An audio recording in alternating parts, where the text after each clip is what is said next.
Assalamualaikum warahmatullahi wabarakatuh. Selamat datang kepada seluruh mahasiswa di perkuliahan kita di mata kuliah Pancasila bersama saya Wahib Asyahri yang akan memandu proses perkuliahan kita. Nah, kepada seluruh mahasiswa diharapkan untuk menyimak materi ini mengikuti proses perkuliahan kita dari awal sampai akhir sehingga dapat memahami materi ini dengan baik. Oke, mari kita mulai. Bismillah. Mahasiswa sekalian, pada pertemuan kelima di mata kuliah Pancasila, kita akan membahas Pancasila sebagai dasar negara. Nah, untuk itu kita akan menelusuri konsep negara, tujuan negara, dan urgensi dasar negara. Yang pertama, kita akan menelusuri konsep negara. Apakah Anda pernah mendengar istilah homo faber atau makhluk yang menggunakan teknologi, homo socius atau makhluk bermasyarakat, homo economicus atau makhluk ekonomi, dan istilah zoon politikon atau makhluk politik? Istilah-istilah tersebut merupakan predikat yang melekat pada eksistensi manusia.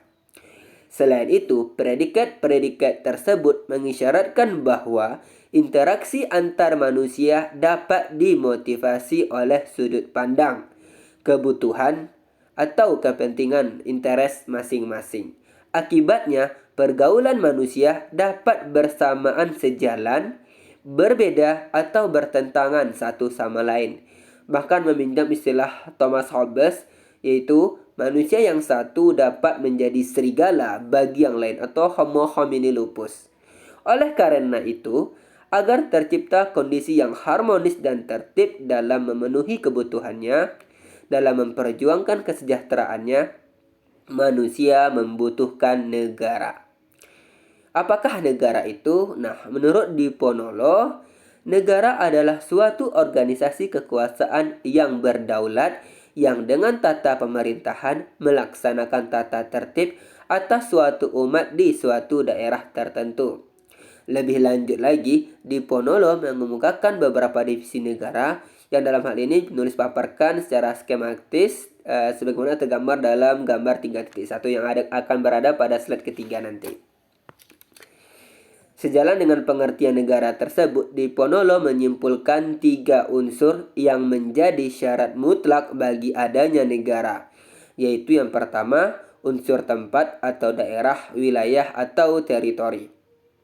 Yang kedua, unsur manusia atau umat atau masyarakat, rakyat, atau bangsa. Yang ketiga, unsur organisasi atau tata kerjasama atau tata pemerintahan.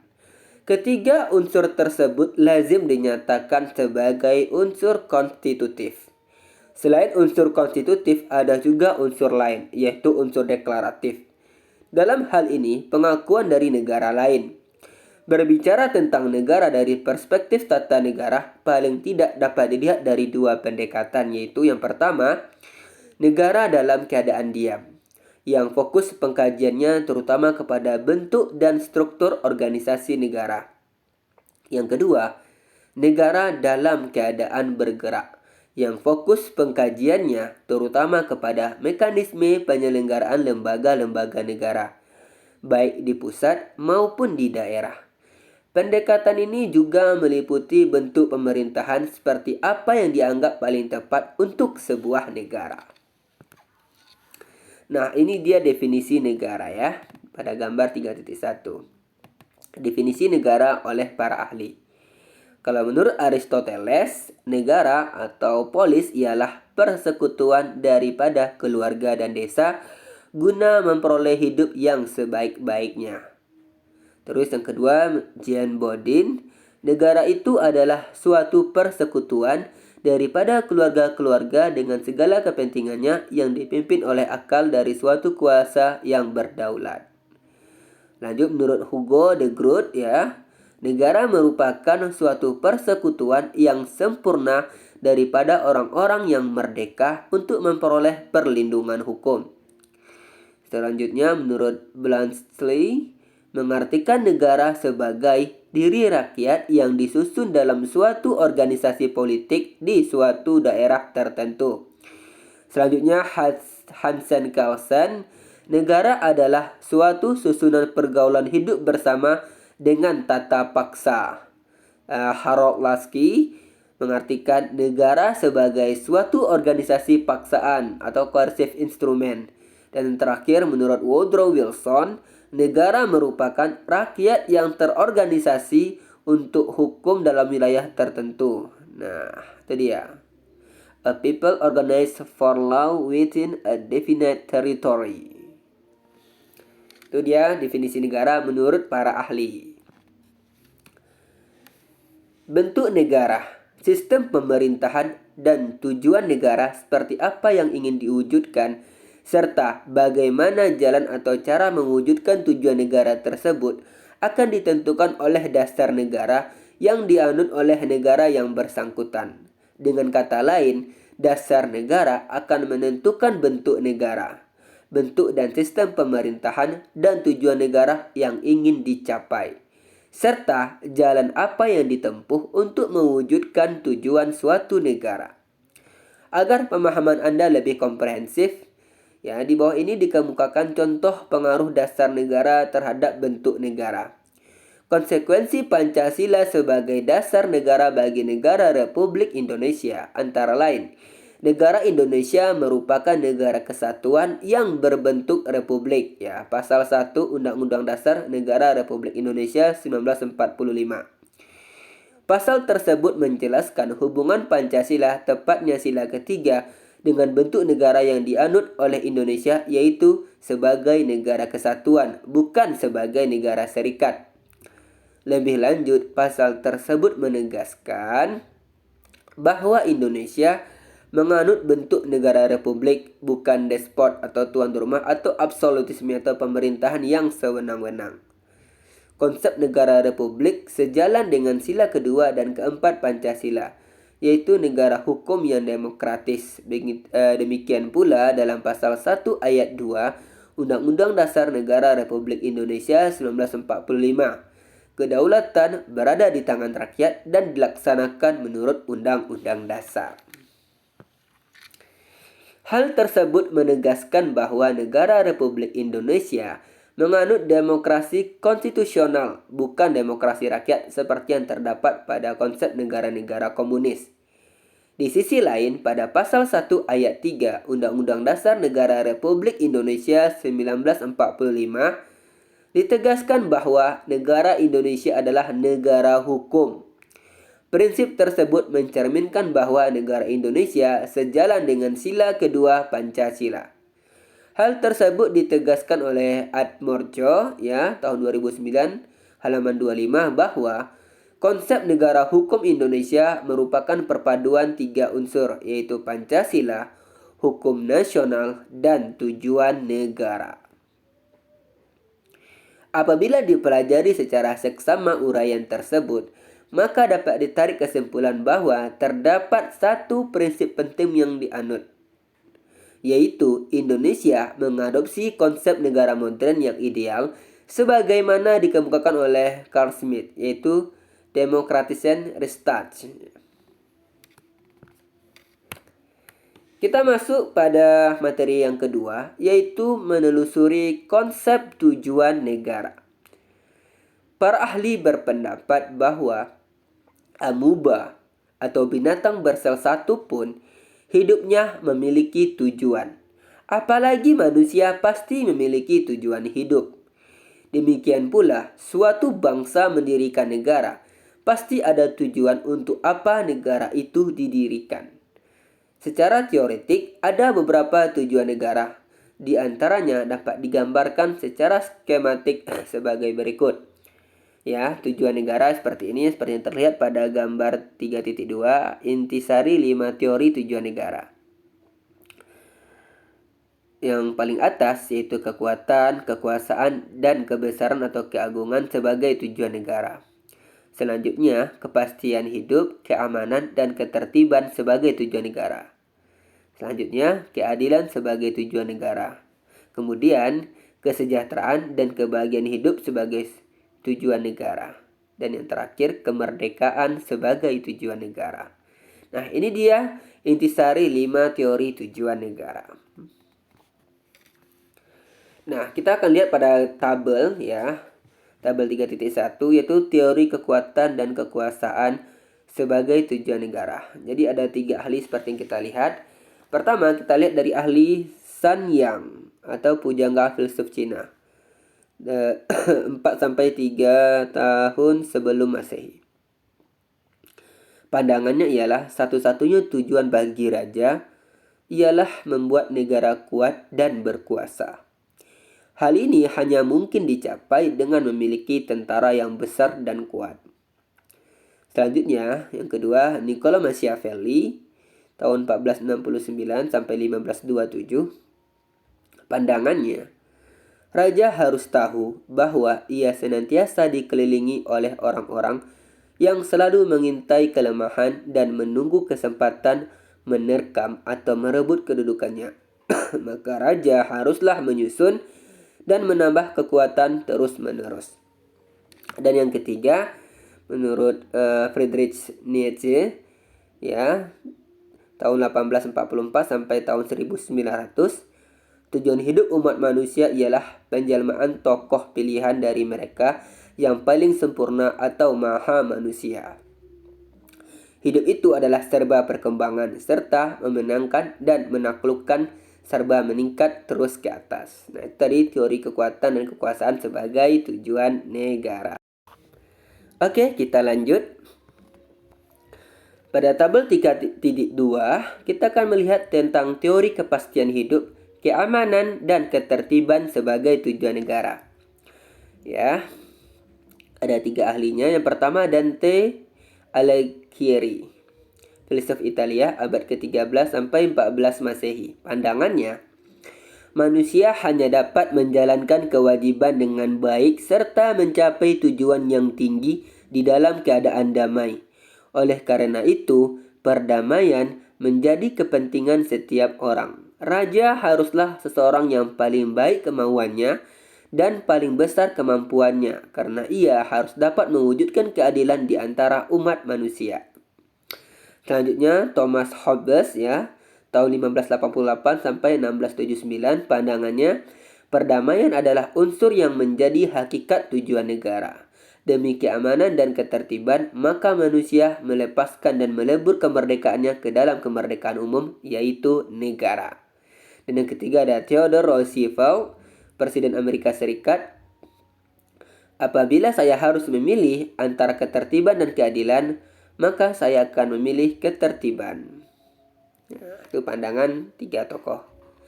Selanjutnya, kita akan lihat pada tabel 3.3 tentang kemerdekaan sebagai tujuan negara. Yang pertama, Herbert Spencer, tahun 1820 sampai 1903. Pandangannya adalah negara itu tak lain adalah alat bagi manusia untuk memperoleh lebih banyak kemerdekaan daripada yang dimilikinya sebelum adanya negara. Jadi, negara itu adalah alat untuk menegakkan kemerdekaan. Yang kedua, Immanuel Kant tahun 1724 sampai 1804. Kemerdekaan itu menjadi tujuan negara. Terjadinya negara itu adalah untuk membangun dan menyelenggarakan hukum, sedangkan hukum adalah untuk menjamin kemerdekaan manusia.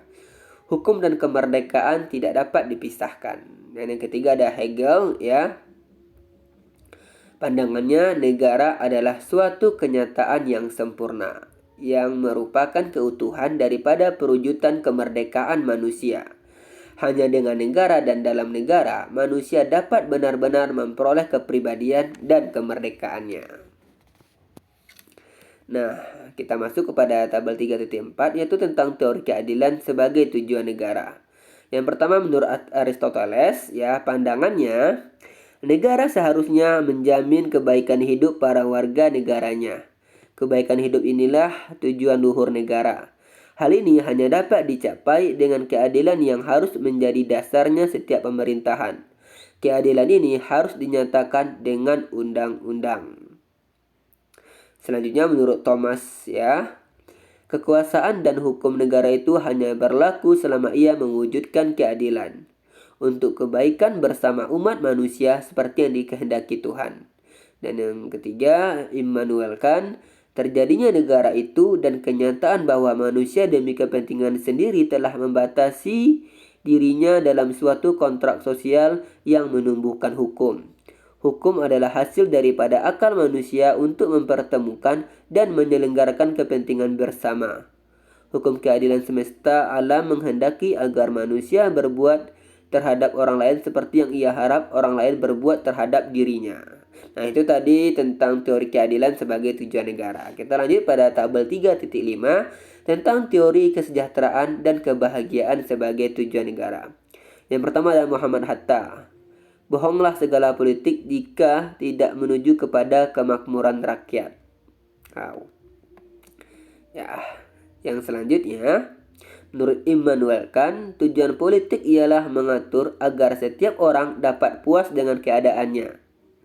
Hal ini menyangkut terpenuhinya kebutuhan yang bersifat bendawi dan terwujudnya kebahagiaan yang bersifat kerohanian. Nah, itu tadi tentang teori kesejahteraan dan kebahagiaan sebagai tujuan negara. Nah, inilah dia 5 teori ya, intisari 5 teori yang menjadi tujuan negara. Seperti yang kita lihat, intisari 5 teori tujuan negara tentang kekuatan, kekuasaan, dan kebesaran sebagai tujuan negara. Terus kepastian hidup, keamanan, dan ketertiban sebagai tujuan negara. Yang ketiga ada keadilan sebagai tujuan negara. Yang keempat kesejahteraan dan kebahagiaan hidup sebagai tujuan negara. Dan yang kelima kemerdekaan sebagai tujuan negara. Itu dia tadi intisari 5 teori tujuan negara yang dikemukakan oleh para tokoh-tokoh kita.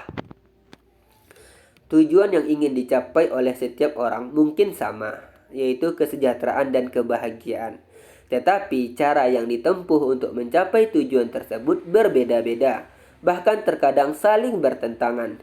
Jalan yang ditempuh untuk mewujudkan tujuan tersebut kalau disederhanakan dapat digolongkan ke dalam 2 aliran.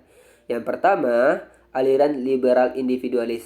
Aliran ini berpendapat bahwa kesejahteraan dan kebahagiaan harus dicapai dengan politik dan sistem ekonomi liberal melalui persaingan bebas. Yang kedua, aliran kolektivis atau sosialis. Aliran ini berpandangan bahwa kesejahteraan dan kebahagiaan manusia hanya dapat diwujudkan melalui politik dan sistem ekonomi terpimpin atau totaliter. Tujuan negara Republik Indonesia apabila disederhanakan dapat dibagi 2, yaitu mewujudkan kesejahteraan umum dan menjamin keamanan seluruh bangsa dan seluruh wilayah negara. Oleh karena itu, pendekatan dalam mewujudkan tujuan negara tersebut dapat dilakukan dengan 2 pendekatan. Yang pertama, pendekatan kesejahteraan atau prosperity approach. Dan yang kedua, pendekatan keamanan atau security approach. Nah, itu tadi tentang tujuan negara. Selanjutnya, kita akan masuk pada materi ketiga tentang menelusuri konsep dan urgensi dasar negara. Secara etimologis, istilah dasar negara maknanya identik dengan istilah Grundnorm atau norma dasar. Ya, cita-cita hukum, cita negara, dasar filsafat negara. Banyaknya istilah dasar negara dalam kosakata bahasa asing menunjukkan bahwa dasar negara bersifat universal. Dalam arti setiap negara memiliki dasar negara. Secara terminologis atau secara istilah, dasar negara dapat diartikan sebagai landasan dan sumber dalam membentuk dan menyelenggarakan negara. Dasar negara juga dapat diartikan sebagai sumber dari segala sumber hukum negara. Secara teoritik, istilah dasar negara mengacu kepada pendapat Hans Kelsen. Ya. Disebut a basic norm atau Grundnorm. Norma dasar ini merupakan norma tertinggi yang mendasari kesatuan-kesatuan sistem norma dalam masyarakat yang teratur, termasuk di dalamnya negara yang sifatnya tidak berubah. Dengan demikian, kedudukan dasar negara berbeda dengan kedudukan peraturan perundang-undangan karena dasar negara merupakan sumber dari peraturan perundang-undangan. Implikasi dari kedudukan dasar negara ini, maka dasar negara bersifat permanen, sementara peraturan perundang-undangan bersifat fleksibel, dalam arti dapat diubah sesuai dengan tuntutan zaman. Nah, itu dia dasar negara kita bersifat permanen. Hans Nawiaski menjelaskan bahwa dalam suatu negara yang merupakan kesatuan tatanan hukum terdapat suatu kaidah tertinggi yang kedudukannya lebih tinggi daripada undang-undang dasar. Kaidah tertinggi dalam tatanan kesatuan hukum dalam negara disebut ya Stats Fundamental Norm, yang untuk Indonesia berupa Pancasila. Ya. Ini Rianto dalam pimpinan MPR dan tim kerja sosialisasi MPR periode 2009-2014. Tahun 2013 ya. Halaman 93 sampai 94. Dalam pandangan yang lain, pengembangan teori dasar negara dapat diambil dari pidato M.R. Supomo. Dalam penjelasannya, kata cita negara merupakan terjemahan dari kata Staatsrecht yang terdapat dalam kepustakaan Jerman dan Belanda. Kata asing itu menjadi terkenal setelah beliau menyampaikan pidatonya dalam rapat pleno Badan Penyelidik Usaha-usaha Persiapan Kemerdekaan Indonesia pada 31 Mei 1945. Sebagai catatan, Supomo menerjemahkan Staatside dengan dasar pengertian negara atau aliran pikiran negara.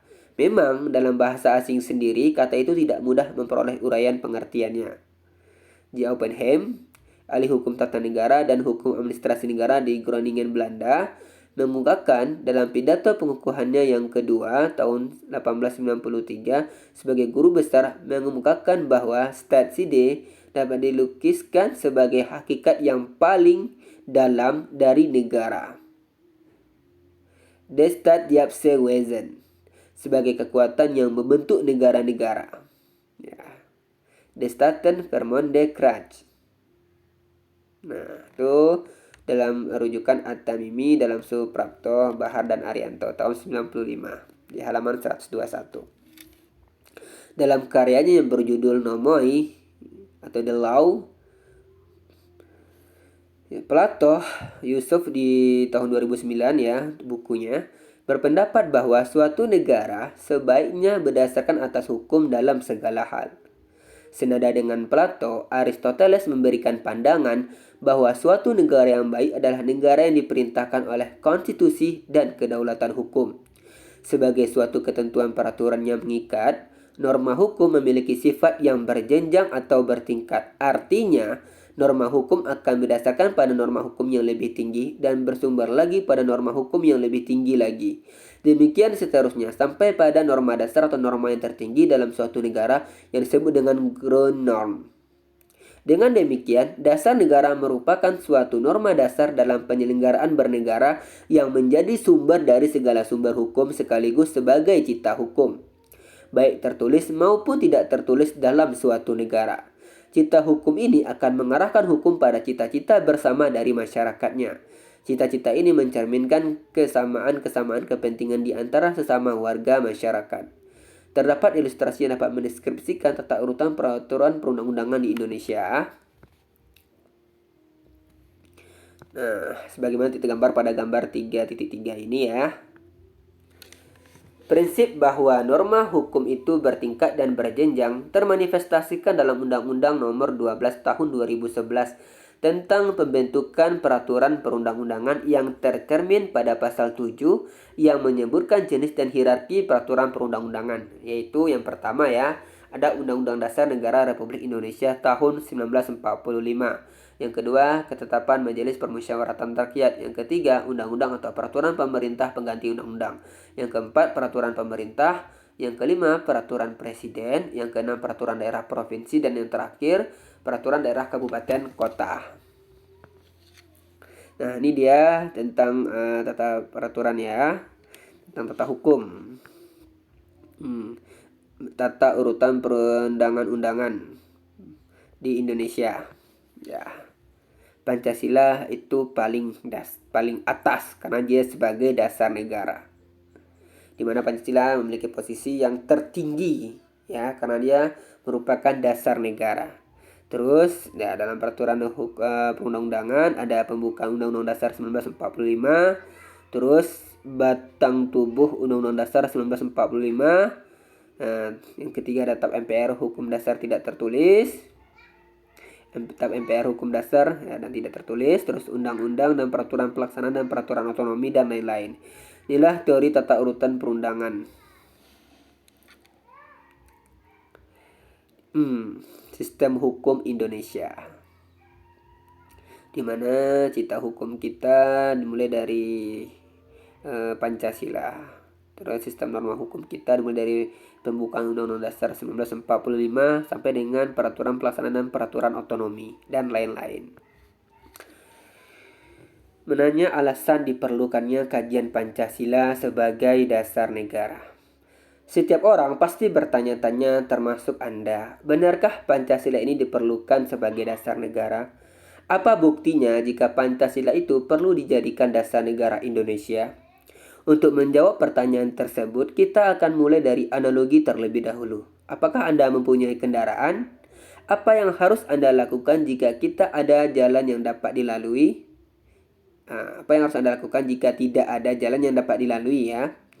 Ya, Pancasila seperti jalan aspal yang memberikan arah kemana kendaraan itu dapat dibawa tanpa ada kerusakan.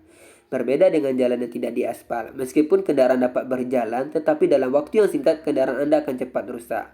Nah, seperti yang terlihat pada gambar 3.4, Pancasila seperti jalan aspal yang memberikan arah kemana kendaraan itu dapat dibawa tanpa ada kerusakan.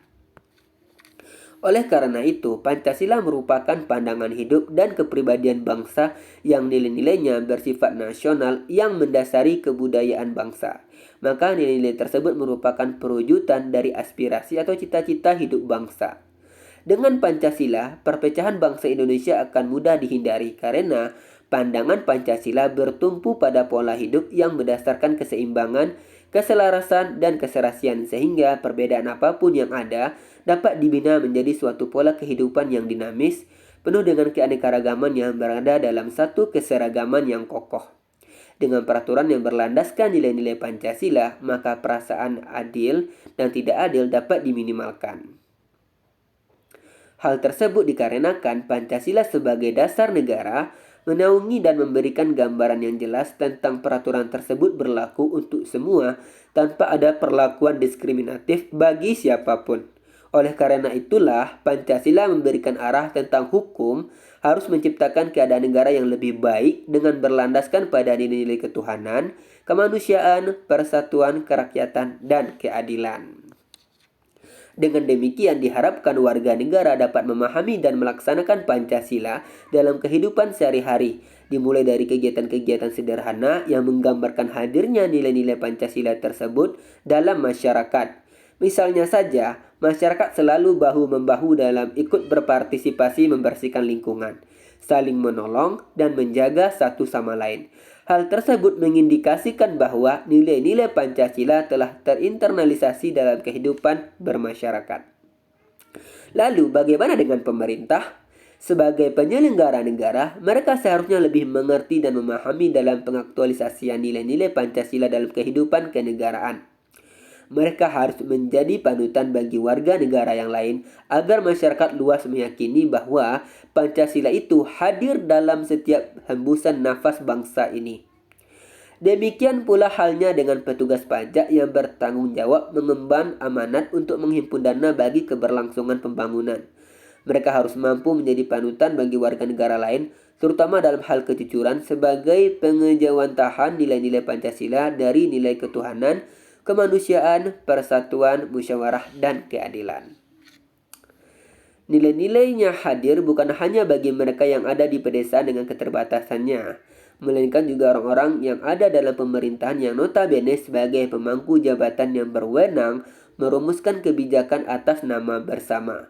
Hal tersebut sejalan dengan pokok pikiran keempat yang menuntut konsekuensi logis, yaitu Undang-Undang Dasar harus mengandung isi yang mewajibkan pemerintah dan lain-lain penyelenggara negara untuk memelihara budi pekerti kemanusiaan yang luhur dan memegang teguh cita-cita moral rakyat yang luhur. Pokok pikiran ini juga mengandung pengertian takwa kepada Tuhan Yang Maha Esa dan pokok pikiran kemanusiaan yang adil dan beradab sehingga mengandung maksud menjunjung tinggi hak asasi manusia yang luhur dan berbudi pekerti kemanusiaan yang luhur. Pokok pikiran keempat pembukaan Undang-Undang Dasar Negara Republik Indonesia tahun 1945 merupakan asas moral bangsa dan negara. Nah, seperti yang terlihat pada gambar 3.5, beberapa pegawai pajak memperlihatkan tapak tangan yang telah diberi warna dalam kegiatan pembukaan cap tapak tangan berwarna di spanduk pernyataan komitmen anti gratifikasi no korupsi. Nah, Oke, mahasiswa sekalian, demikianlah materi kita pada hari ini mengenai Pancasila ya sebagai dasar negara. Nah, silahkan kepada seluruh mahasiswa untuk menambah referensi ya, baik di buku maupun di artikel jurnal lain, tulisan-tulisan bersifat ilmiah untuk menambah materi kita pada hari ini sehingga bisa menambah wawasan khazanah ya, pengetahuan mahasiswa sekalian terkait dengan topik materi kita pada hari ini. Oke, demikian dari saya Wahib Asyahri. Salah dan khilaf saya mohon maaf. Saya akhiri. Assalamualaikum warahmatullahi wabarakatuh. Terima kasih.